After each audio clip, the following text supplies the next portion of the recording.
Hello, everyone. This is Adam Meister, the Bitcoin Meister, the Disrupt Meister. Welcome to This Week in Bitcoin. Today is August the 17th, 2018. Strong hand, long-term thinking, deferral of gratification. Okay, people. So you're used to the 3-person panel on the This Week in Bitcoin show. But as many of you know, I just took a red-eye flight from Los Angeles to Philadelphia because I'm speaking at the here in Philadelphia tomorrow, the 18th. It's linked to below, CryptoCoinCon.com. So all sorts of things were up in the air. I didn't know when the show was going to start. And I decided to get one guest who is the equivalent of 5 guests. So it's like we're having a 5-man panel, but it's just a 1-man panel. It is Simon Dixon. And I know a lot of you wanted to see him back on the show. We always have a blast here together. Simon, welcome back to This Week in Bitcoin. It's great to see you. Hey, thanks for having me back, Adam. Good to see that there's still a happy face amongst all this misery. Well, let me talk to you. I think you are a very happy face also. You're in motion. You're in the Isle of Man right now. We're going to talk about that later. But there are a lot of people that think we're in misery, mostly because these altcoins haven't had a good week. They haven't had a good month. Bitcoin hasn't either. But the altcoins have really been decimated lately. What's your take on the situation? Is this part of the tremendous cycle of life in crypto, the 5-year, 4-year cycle, or are we on to something else now? Are people really waking up to Bitcoin being the next Bitcoin and forgetting about all of this other nonsense? We'll never forget about price. I think the day we'll forget about price is the day that Bitcoin actually becomes a medium of exchange. And the only way it will become a medium of exchange is the day that nobody thinks it's a Ponzi scheme. Nobody speculates on price. Nobody thinks it's a currency just for drug dealers. And nobody thinks it's a scam. Once those things happen, there's probably no golden hold anymore, and it will just become a medium of exchange. But until that happens, we'll always have the opportunity to have undervalued Bitcoin as a result of other people thinking it's a Ponzi scheme, a currency just for drug dealers, and a scam. And so you don't really want those to go away because that's what's given the undervalued opportunity and the store of value that it is right now.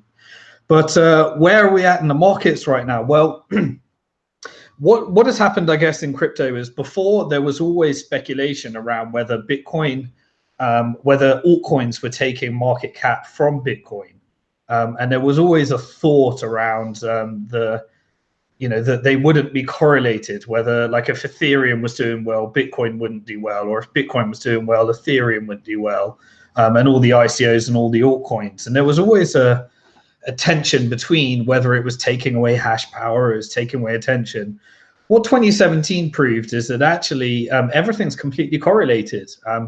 As altcoins and alternatives pump and bring new people to the market, more people actually get interested in Bitcoin and buy Bitcoin.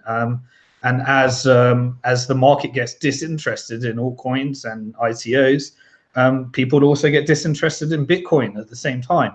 But what's become really apparent is although there is a perfect correlation between the bull market, just like you have in a stock market where all stocks are up just because some stocks are up, and all stocks are down when you're in a bear market, you're having the same with the crypto market now. That's becoming really clear.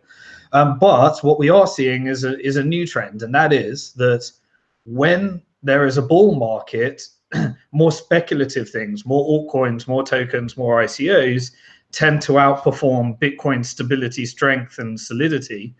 And when times are hard, more and more people turn to Bitcoin. And so the altcoins, the tokens, and the ICOs dump a lot harder than Bitcoin. And so we've seen that with a convergence towards the increasing Bitcoin dominance.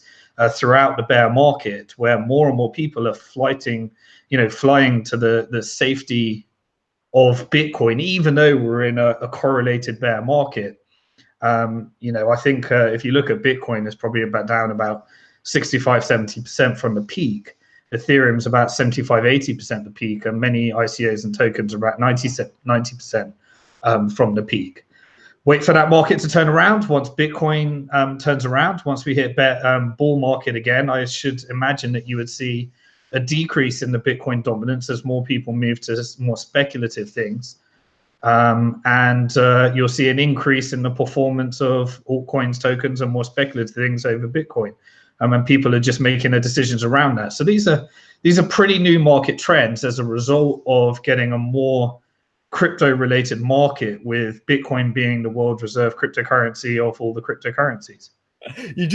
I was about to yell out, Bitcoin's the world reserve cryptocurrency. And the last line you say, Bitcoin is the world reserve cryptocurrency. Yes, when people are panicking in the land of cryptocurrency, they're going to go to the rock, and that is Bitcoin. And we see that going on right now. Now, I want to, you said it's good to see a happy face and everything. And during your travels from Asia to Europe, from Asia back and forth, what is the vibe, percentage-wise?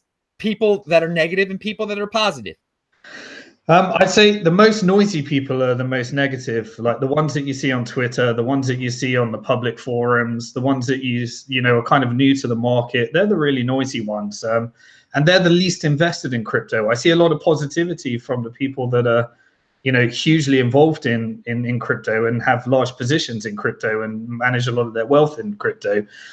Because they all came from a position of thinking that the market is getting slightly overheated. We do need to calm down a bit while everyone enjoys their wealth increasing at such a fast rate that it did last year. There reaches a point where you feel like, it's not so sustainable. And what you have when you have parabolic increases is you have parabolic decreases like we're seeing right now. But during these parabolic decreases and times of depression, it's really just a redistribution from those that were superficially into the crypto market for the quick pump and dump to those that understand and genuinely understand and have a thesis around, why they're actually holding Bitcoin and crypto and what they actually think that means to the world.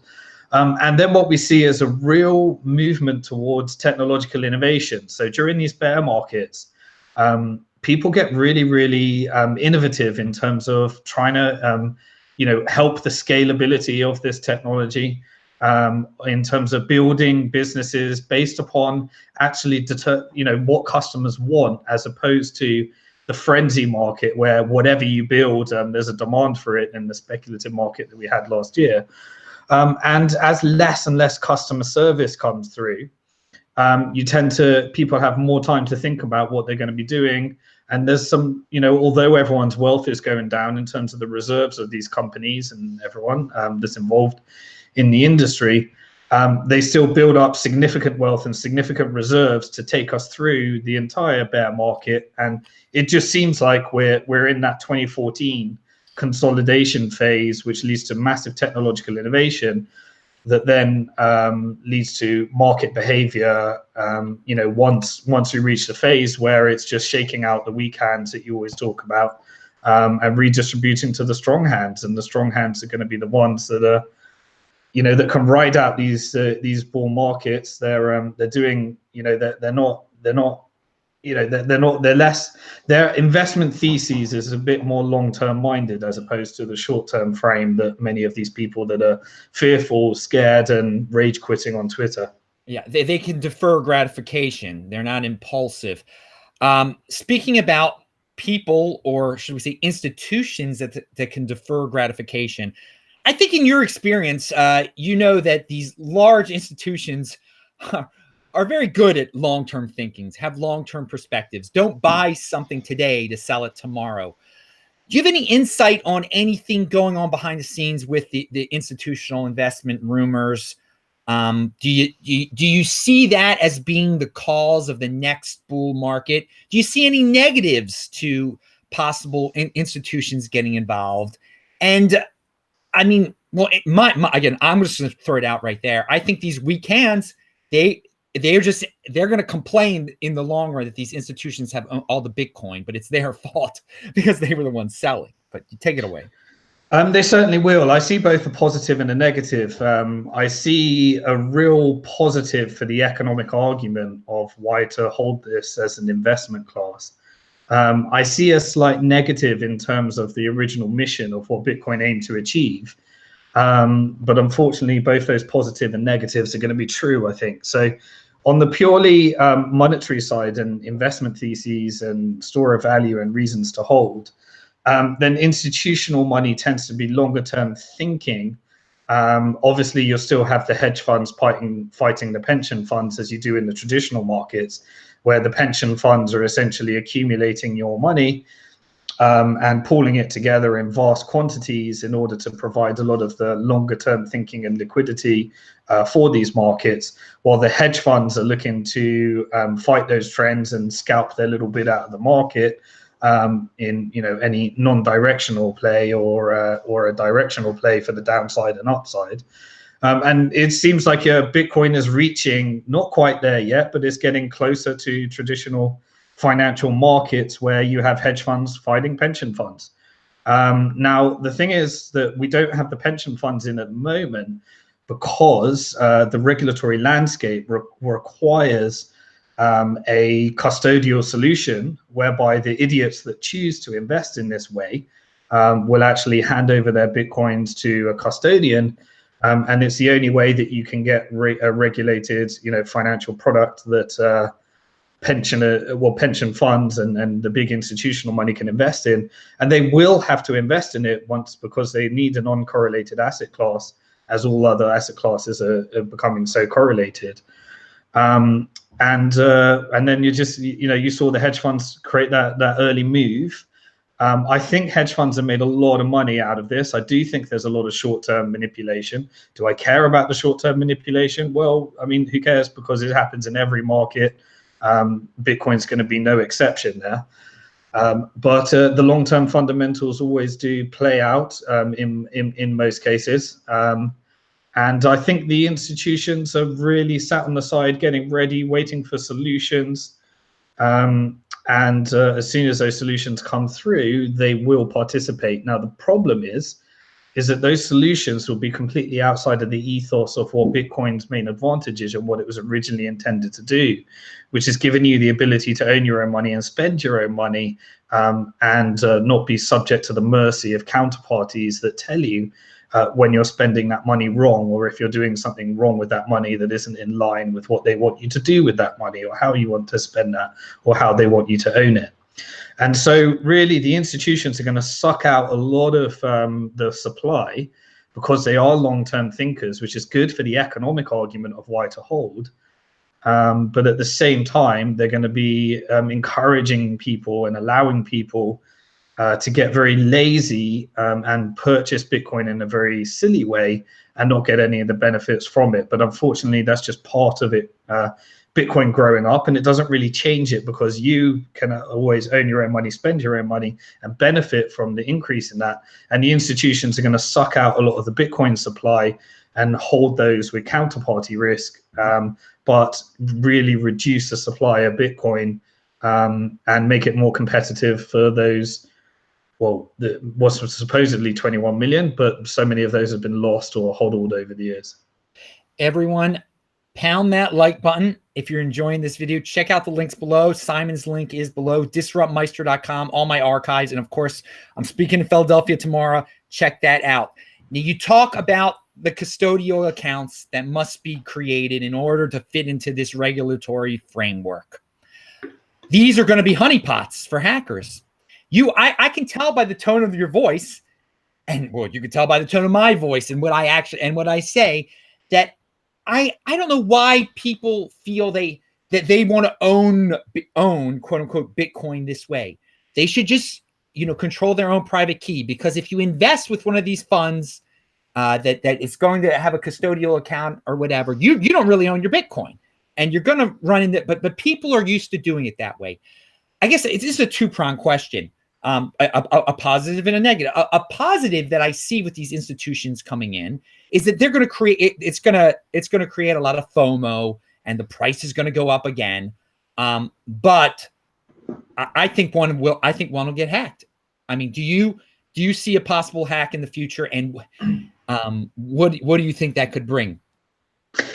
Yeah, I mean, well, it really comes down to the different markets. The reason that people hold these custodial solutions is because humans are inherently lazy.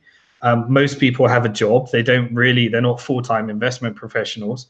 And they also, the majority of the world are not security and technical people that feel comfortable storing their own private keys. That's a skill that's going to separate the people that are going to lose a lot of wealth in the future is going to be those that don't embrace technology at the moment. The same people that use the same password for everything, and the same people that are going to be targets by hackers in the future. Unfortunately, cybersecurity is going to become just a bigger and bigger part of everyone's life as we move forward. It already is a really big thing. But yes, the institutions. Where was I going? I've forgotten my trail of thought. What was I saying before cybersecurity? Institutions being safe. I mean, oh yeah, why they do it? Yes, okay. So people are inherently lazy. That's it. It's not their full-time job to become investment advisors. So people are intimidated by finance. It's full of jargon. Combine technology with finance, and people are really intimidated. Most people don't. They're scared of technology and they're scared of financial jargon, and the crypto market has both. So they're going to hand it over to people that were going to manage their money for them, and that's just the way that people do things, really.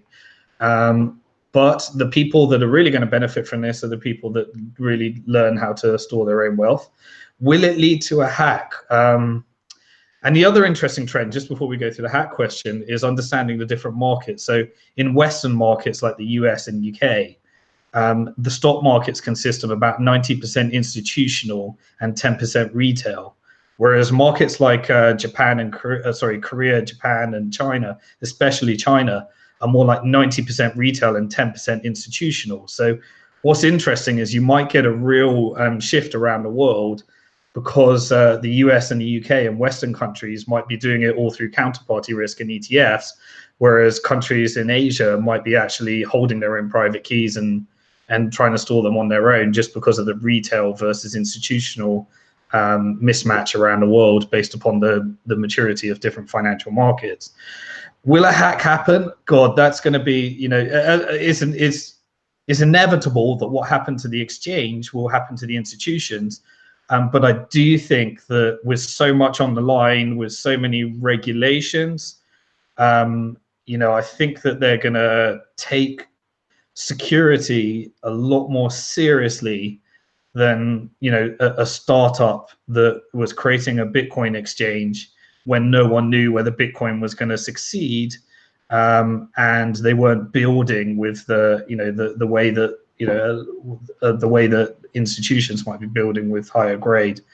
It's just a hard one to say, because at the end of the day, securing a bearer asset when you've got such a large amount of funds is not a responsibility that I would want in any way, shape or form.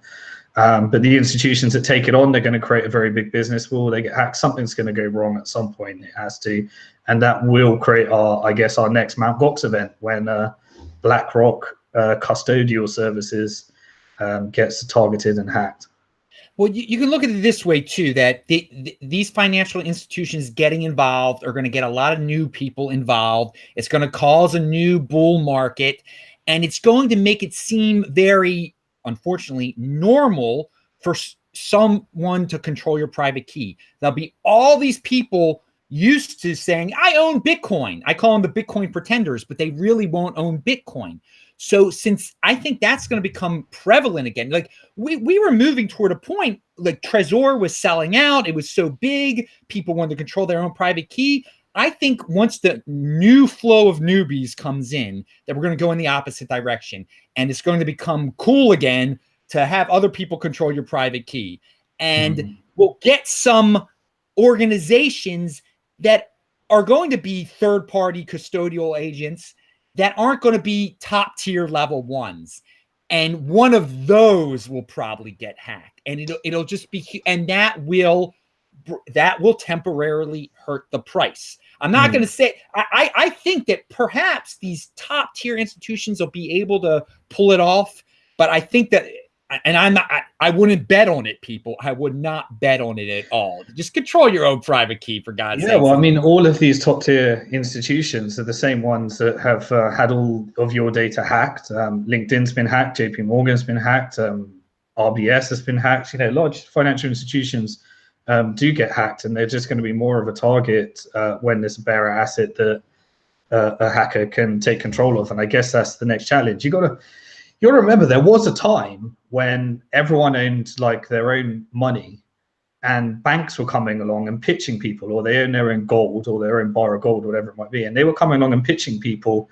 And you still get this in countries like Venezuela, or in countries like Vietnam, for example, which are, you know, predominantly cash. The banks are coming along and pitching them, hey, I got a really good idea. Why don't you give me all your money and I'll look after it for you?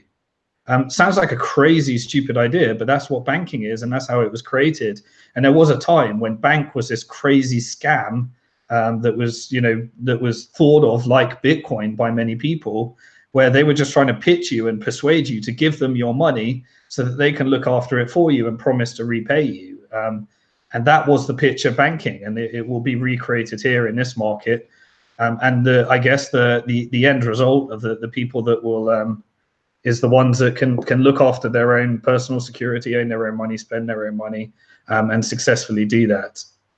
Now, that there was a story earlier in the week about a guy who's suing AT&T because his phone number got stolen, and this led for him to lose a lot of Bitcoin. And it just reminds me that, and this guy was a wealthy man, that a lot of people who get into this do not understand the basics. Control your private key should be one of the basics. But another basic that I want to see, how many people you encounter that actually understand this? How many people how many institutions even understand the following concept, the 2020 halving? I mean, do you feel, and I'm going to put it out there right now, I don't think hardly anyone gets it. And even though it should be priced in, it's not priced in at all. Because I remember the last time, the run up to the 2016 halving, everyone all of a sudden magically realized there's this thing called the halving, when they should have already, that's the reason they should have been in Bitcoin to begin with. But what's your take on the 2020 halving? I think the institutions that do get in this in a big way will definitely have researchers out there, and they will definitely do their economic homework, and they will understand the economics of it. They certainly, they need to put together their reports, and institutions are very good at, really doing deep research with smart people, and they will do that research. They will understand the economics of it, and they will have an investment thesis around it. How many people today that are purchasing Bitcoin understand even the significance of 2020?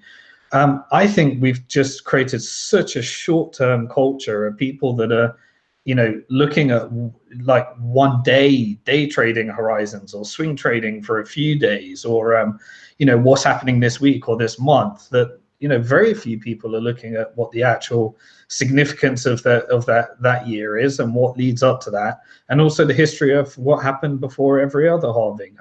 We've just created such a incredibly short-term, bubbly, crazy mindset within the crypto markets, where there's a nation of youngsters that have come along in crypto and expect parabolic returns within 2 days, and if they don't get 1,000x return in 3 days, then it's a scam. Is the kind of thinking that has entered this market. And I do think that going through a bear market is going to be really good life experience for people, to understand that everything that goes up doesn't always go up. It does come back down. And Bitcoin, in itself is an amazingly high return investment vehicle. If you look at the horizon, and leading up to 2020, the economics, you see that priced in, that the economics change significantly as the mining reward halves. And I'm not sure how many people fully understand that. I think the investors understand that, but the speculators probably have no idea. Well, I think there's conglomerates out there, whether they be media, whether they border on media and finance, that talk about the greatness of Ripple. I don't think they know about the 2020 halving. If you're telling people to buy Ripple, I think you're in a whole different world. You're in this for a completely different reason than limited supply. Most people are into Ripple because they think the cryptocurrency is a stock, and they don't know that the economics absolutely suck in terms of an investment thesis. And Bitcoin is the next Bitcoin. They want to, another reason people get into these things, they want to have the next Bitcoin. They don't get that Bitcoin is next Bitcoin. I always say you got to be in motion here. You got to be in motion trying to learn too. There's just a lot of people that are like day trading. That's what it is. It's about flipping. That's it. They don't try to get the next couple steps, which are really important. But speaking about, learning and being in motion, there's a guy here on the chat that has a question for you. It's a good question. Simon, if I want to work at a company like yours, would you recommend getting CFA? Interesting. I do know quite a lot about those qualifications and CFAs, because that was one of my first businesses that we were involved in. I don't think we would necessarily. I think CFA would be so. For those of you who don't know, it's a Chartered Financial Analyst qualification. My guess, I don't know, maybe I haven't been up to date, but my guess is that they're completely behind in terms of financial markets at the moment. I don't know if they've adjusted to crypto. Maybe you know a bit more. But I do think that there's always benefits in understanding traditional finance. It's the qualification that research analysts, if you want to work in an investment bank, if you wanted to work for a company like us, we tend to look for missionaries. We look for people that are, in this for the right reason, because those are the people that are going to hang around. It's expensive to turn over staff. And we're looking for people that are in it for, the right reasons. Would a CFA help? I mean, yes, it would show that you've got an interest in finance, you've got an interest in traditional finance. But, in terms of, are you going to use any of that knowledge at our company? Probably not. It's not going to be practical.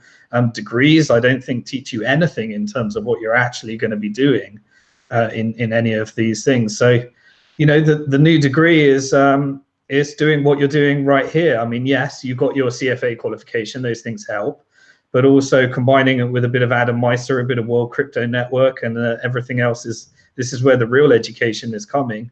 So it's in terms of job prospect, I don't know, it's such a different world now to when you used to get a degree that would then train you for the job. I just think I don't see that right now. We don't tend to look at technical qualifications when we hire. The people that we're looking for are missionaries that are in this for the right reason, love the company, love what we're doing. All right, this is where the big boys play. There are no gatekeepers that automatically make you qualified. You don't need a degree in crypto to work in crypto, et cetera. And that is cool. And I'm glad you got an open mind to that too. Because Simon at Bank to the Future, he's a big name here in this space, man. He's not just looking at fancy qualifications and degrees and everything. He wants, people that have, prove that you got pure knowledge. You've been watching Adam Meister and World Crypto Network. There you go. Pound that like button, everyone. Okay, isn't Vortex and Jimmy Song doing a lot in that space right now? Oh yeah, they're teaching their butts off. Yeah, there's a good plug right there. Vortex and Jimmy Sung. Vortex just started a new one. Check him out over there. Let's talk about a name that was bantied around this week. Bitmain, their IPO. What's your take on that? What have you heard about that? Bitmain is without a doubt the most successful, most profitable company in our industry, and the fact that they're the first to IPO is a bit of a surprise. I would have thought that Coinbase would have got there first, just because US companies are more prone to IPOs than companies in China. But I think they're at that stage right now. The interesting thing about that was the amount of disclosures that comes out, and that's going to be a really interesting thing. Obviously, the crypto market hasn't been used to such disclosures, but when you go public, there's a serious amount of disclosure that needs to go on in there. And what I found really interesting is if you looked at I managed to get hold of the pre-IPO investor deck. And in the pre-IPO investor deck, they had to disclose their crypto holdings. And one of the things that I found really interesting is that Bitmain has over 1 million Bitcoin Cash. Yep. For those of you that know the history, you'll know that the Satoshi Nakamoto address holds 1 million or thereabouts of Bitcoin. So the parallels are really quite interesting, because Bitmain was the one that forked off Bitcoin and created the Bitcoin Cash ABC client. And they ended up with 1 million Bitcoin Cash, whereas Satoshi was the group or individual that created Bitcoin. And because they were the only, it was very centralized in the beginning, and they were the only people mining it.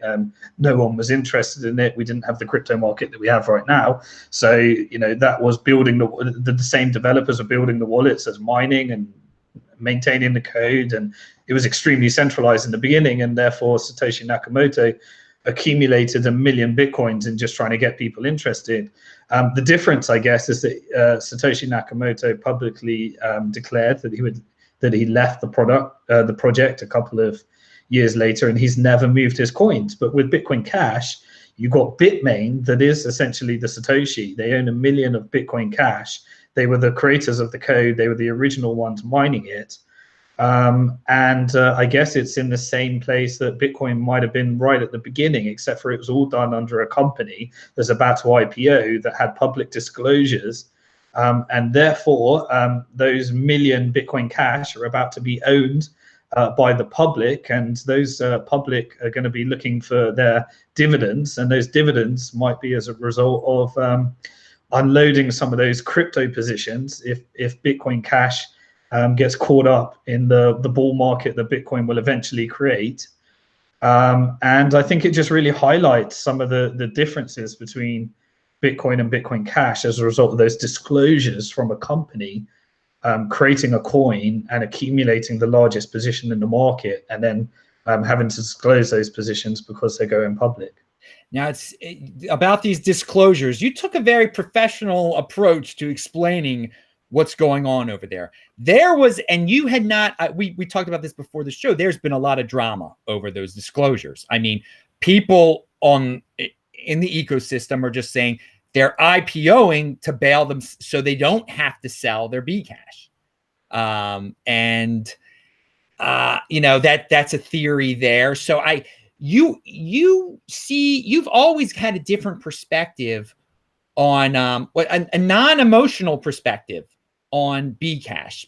And part of that is you see things differently in Asia. They don't see Bcash the same way as we do in the English-speaking world. I from what I've gathered, from what I've heard from you and from other people also. So you had not heard, you know, you hadn't heard any a bad vibe from this news story, had you? Well, I mean, you know, the crypto community is incredibly good and interesting at doing their, you know, crowdsourcing of due diligence and coming up with every kind of theory under the sun, every conspiracy theory. And it's a great community for, you know, really coming up with these thoughts around what they're doing. But no, I mean, you know, Bitcoin Cash is a controversial subject, is more popular in certain regions of Asia than other regions. And, you know, and that's mainly because one of the biggest promoters and creators and, you know, the advocates for Bitcoin Cash are based in Japan and China. You know, those are local heroes to many people in the crypto industry. So it tends to give off a different perception. But I don't think that, you know, I don't see this as good news for Bitcoin Cash, because it really highlighted that there is a massive centralization issue. The fact that a private company owns, you know, the same level of Bitcoins that Satoshi Nakamoto allegedly has in the Satoshi address. I think that's, you know, really highlighting some of the differences in terms of the centralization. Again, I agree. I agree with you. Why it's not a positive in that very unemotional point, that it's clearly very centralized. These disclosures have revealed the centralization. What, you know? Well, think about it, if Bitcoin Cash becomes what they think, you know, Bitcoin Cash supporters are looking for it to become, it means that Bitmain, who owns 1 million Bitcoin Cash, and if Bitcoin Cash becomes cash for the world, the value of those Bitcoin Cash and the 1 million that the public will own as a result of investing in that IPO but the public won't really own because it will all be controlled within a company, and they will have non-voting shares, most likely on the stock market, would make Bitmain the most powerful company in the world. If Bitcoin did become cash for the world, it would be a multi-trillion-dollar company, and that would make I think Bitmain more powerful than the entire central banking conglomerate, which I think would be a very, very bad way to actually. I mean, I guess it's worse than PayPal at that point in terms of the centralization and the power that be invested in one company if that goal is achieved. Yes, that's again, you're putting it just the logical reasons out there. No emotion. I like that. Pound that like button, guys. Well, we're speaking about countries, them being the equivalent of a country there almost. What's your take now on the stories that have been coming out this week about all sorts of devaluing of currencies, Turkey, how it relates to cryptocurrency? Any thoughts on that? Yeah, so firstly, sorry, condolences to those people that have their life savings in these currencies, and they're seeing devaluations in the international markets as a result of economic policies that are being made with these currencies. But this is the original user case of Bitcoin, and stories like this help us to remind us why we're actually in this and why this is such an important invention to bring to the world. It gives people the ability to exit from the traditional financial markets. It's a currency that uses code, and code that's fully understood by all participants as its monetary policy, rather than the whims of the country trying to make decisions based upon what they think is right for their country, but often is right for politicians and governments' invested interests. So while fiat currency does serve a purpose as a currency for domestic people in those currencies to spend and purchase goods as a medium of exchange, it really highlights the importance of Bitcoin and gets us back to our mission. And I remember, the original missionary events in Bitcoin were when you had the Cyprus bail-ins, and were when you had the Greek ATM shutting, and when you had India declaring that this cash is no longer, legal tender, and you had to wash it through the banking system. And these are the important events that helps people realize why Bitcoin is important, and it gives people choice. It gives people exits from these, the people that are managing on the macro level, but may not have your best interest at heart at the micro level. And Bitcoin allows you to have your own interest in heart at the micro level, own your own money, spend your own money, and a monetary policy that rewards the saver in the long term and punishes the debtor. And that is what we're creating here, and that's important. Important events like this helps people remind us of, why we're here. Yes, Bitcoin has crashed 70 odd percent in the last year, but I've also had $30 Bitcoins that crashed to $3 Bitcoin. I've also had $1,200 Bitcoin that crashed to $250 Bitcoin, and now I've had $20,000 Bitcoin that crashed to $5 Bitcoin, and I'm sure I'll have $100,000 Bitcoin that crashes to $20,000 Bitcoin. And the longer you can continue to play that, I believe that the more you will be rewarded, as this currency rewards the saver and punishes the debtor. Listen very carefully what he said there, people. There will be other bull markets, and there will be tremendous crashes if you value your wealth in fiat. That's why you just got to keep that one Bitcoin equals one Bitcoin. Long-term thinking here, okay? The roller coaster will get wilder than this in terms of fiat. Now, you made a good point that that events like this, Venezuela, Turkey, Iran, it wakes people up to this. But does it actually get them moving? Does it get more?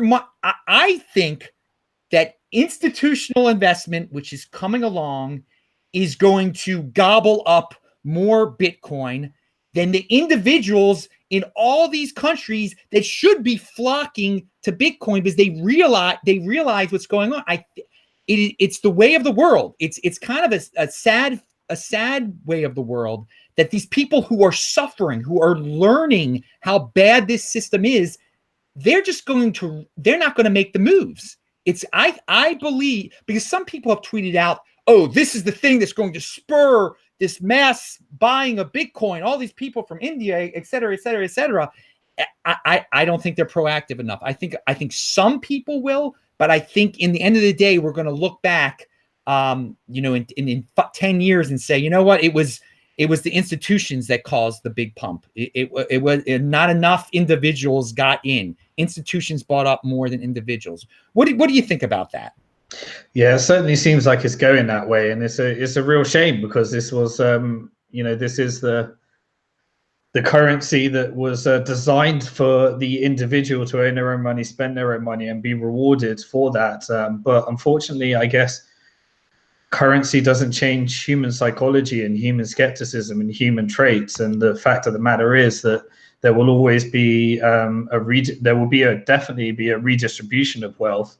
But unfortunately, people are going to get on the wrong side of that redistribution. And maybe the institutions are going to be there. The saving grace is I do think that there is a lot of people that do hold sizable positions in Bitcoin or small positions in Bitcoin. And they've already accumulated those positions and they're leaving those positions. And if they don't get caught up or involved in the emotion, the real tragedy, I think, is the people that had Bitcoin that were in before the institutions, and they got caught up in the emotion of these markets, or they got too involved in over trading and ended up in a short position where they ended up with negative Bitcoin instead of positive Bitcoin. These are the real tragedies because they probably understood the market. They just got caught up in, I guess, in greed and end up with no Bitcoin. I feel for those people, but then again, Adam, is the personal responsibility. We make our own decisions, and even if you have made those decisions, change them. It's not too late. You're still an early adopter. While the prices are down, charge people for your service, for your entrepreneurial skills, for everything you do in Bitcoin. And if you're invoicing them in dollars, then you're going to receive more Bitcoin as a result of these bear markets. So I think people should be charging and accumulating in fiat terms and asking people to pay in Bitcoin in these bear markets, so that you can reposition your portfolio size and your assets. Yeah, that was really a great point about the people who did have 10 Bitcoin and then played a lot of games and ended up with one. That's a shame. The true shame, though, is if they just stay stagnant and depressed at that point. If they get back in motion, they can get back to 10 Bitcoin again.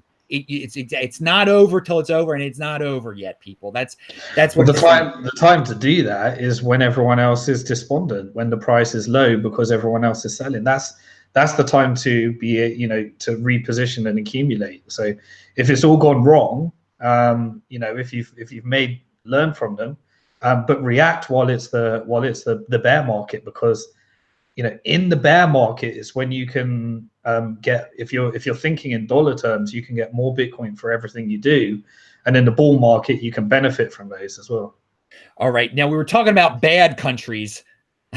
I'm not a fan of any country really, but let's talk about a country with a cryptocurrency policy that interests you. You're in the Isle of Man. What's the news on the Isle of Man this week in Bitcoin?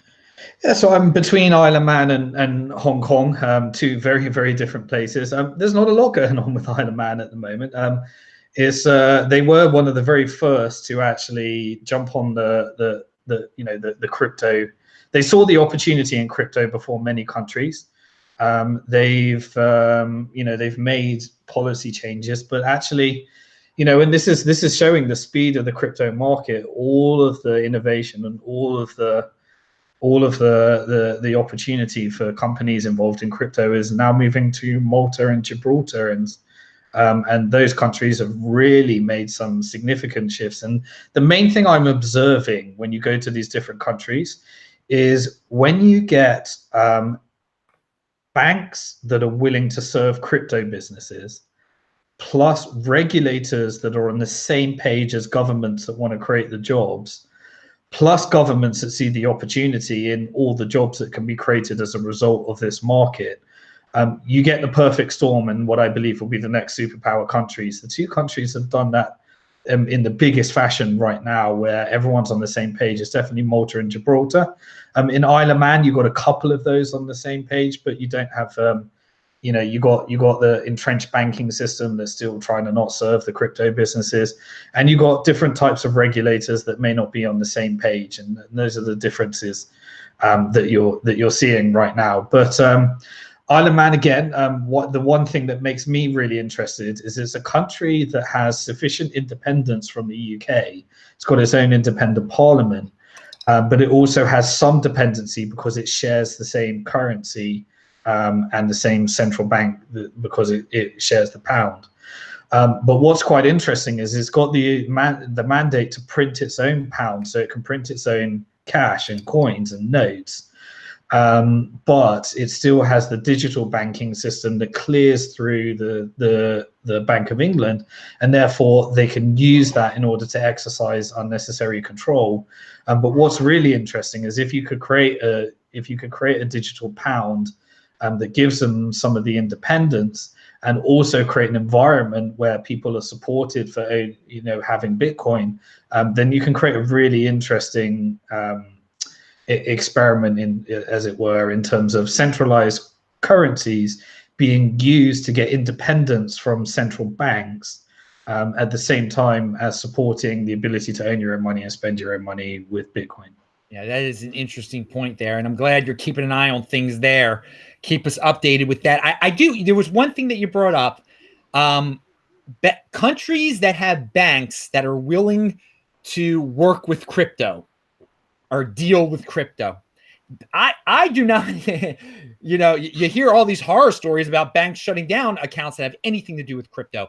Is there a certain country profile out there where what country type of countries fit that description where they're going to have banks that are willing to work with crypto? Are they just small little island countries like the ones we're talking about, or are we going to have some bigger name ones?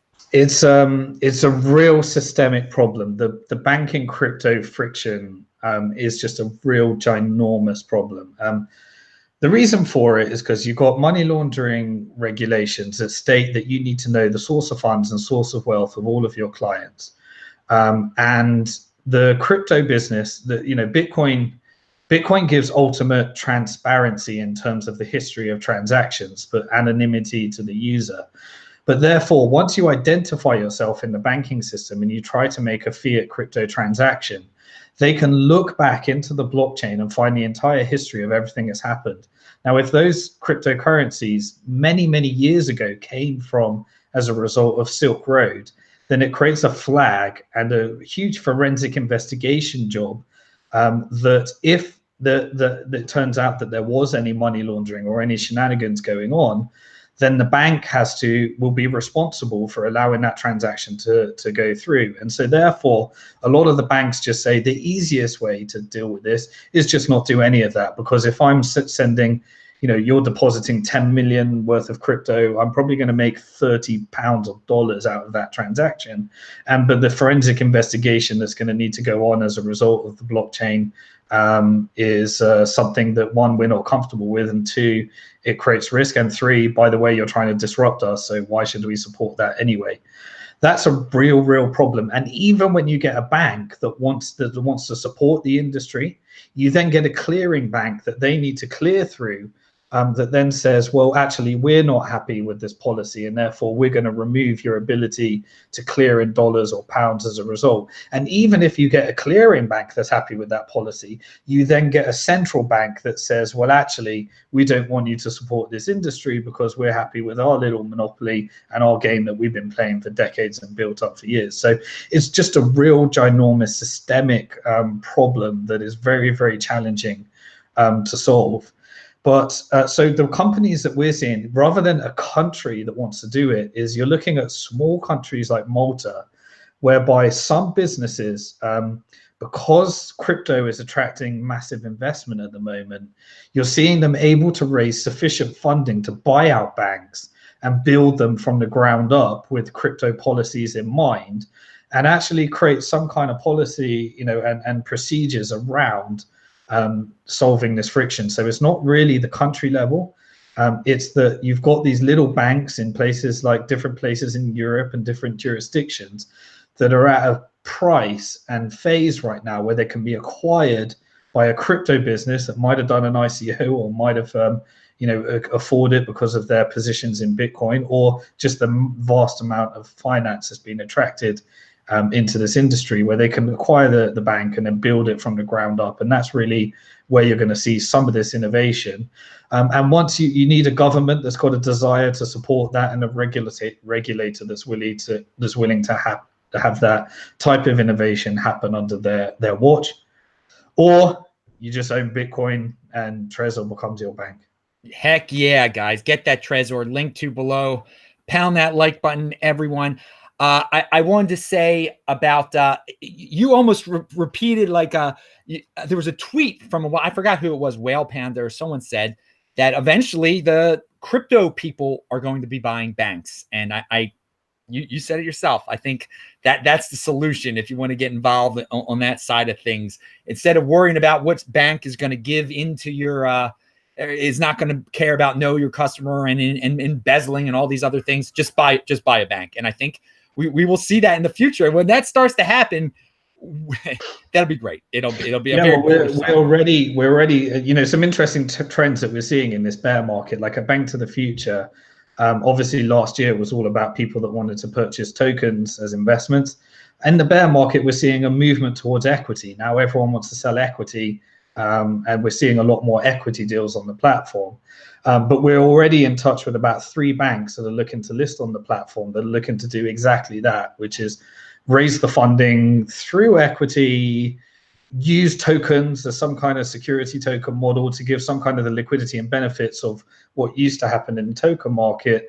But the funds are being used to purchase a bank that's already got the EU licenses and different stuff. And so we're seeing quite a lot of that. In the just over the last few months, we've seen about 3 different applications from very reputable teams that are looking to acquire banks as part of their business plan. Excellent. This is, I think we should leave it on this note, because someone's picking me up to go over to where the conference is tomorrow. I'm going to check it out. I'm really pumped, but I wanted to give you your time to bring up anything you wanted to bring up that hasn't been brought up in the show. You always have inspirational words of wisdom. Again, this is like having 5 people on the panel here today. Everyone, pound that like button if you've enjoyed the show. Take it away, Simon, with your thoughts or anything that was left off.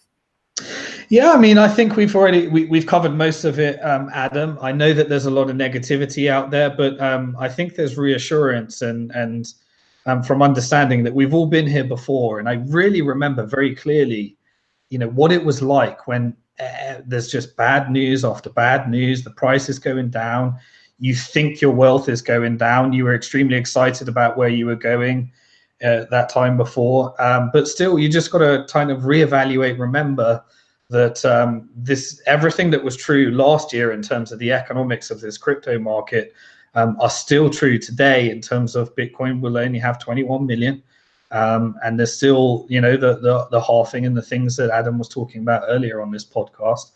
And so it just means that you've got to just reevaluate in terms of longer term thinking. And I do remember, the exact same emotions where you were getting rage quitting, you're getting people that telling, you start to have all the doubts about the things that you believed in the bull market.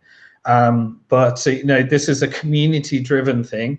And you got to be, and it's just the bear market, they because it went up too high, you tend to get these crashes and they feel, the emotion can be felt there, and money is a very emotional topic for a lot of people.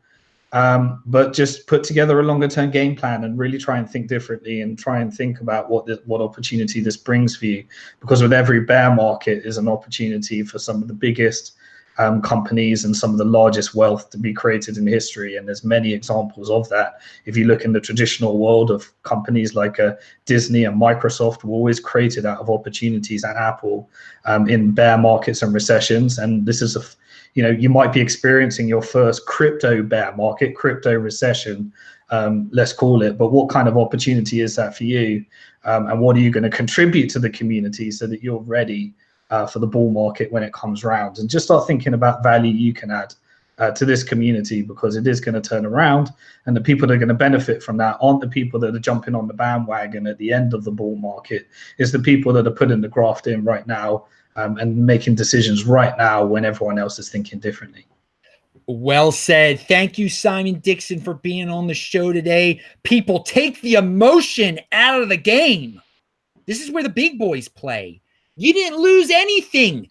You still have the same amount of Bitcoin as you did today. It's just the fiat stuff. It's on paper. You still have the same amount of Bitcoin as you did, unless you traded it away or something wacky like that. But remember, guys, when we say 1 Bitcoin equals 1 Bitcoin, this is what we mean, what we've been talking about all today. Thank you again, Simon Dixon. I'm Adam Meister, the Bitcoin Meister, Disrupt Meister. Remember to subscribe to this channel, like this video, share this video, check out the notes section below, pound that like button. I post a new show here every day. This show comes on every Friday, This Week in Bitcoin. You never know what time it's going to be on. You never know where I'm going to be. Tomorrow, we'll have the Beyond Bitcoin show. I have no idea what time it's going to be. I got to be at a conference all day. It's going to be a blast. But thanks a lot, everybody that was watching. Thanks a lot, Simon. See y'all later. Have a great weekend. Bye-bye.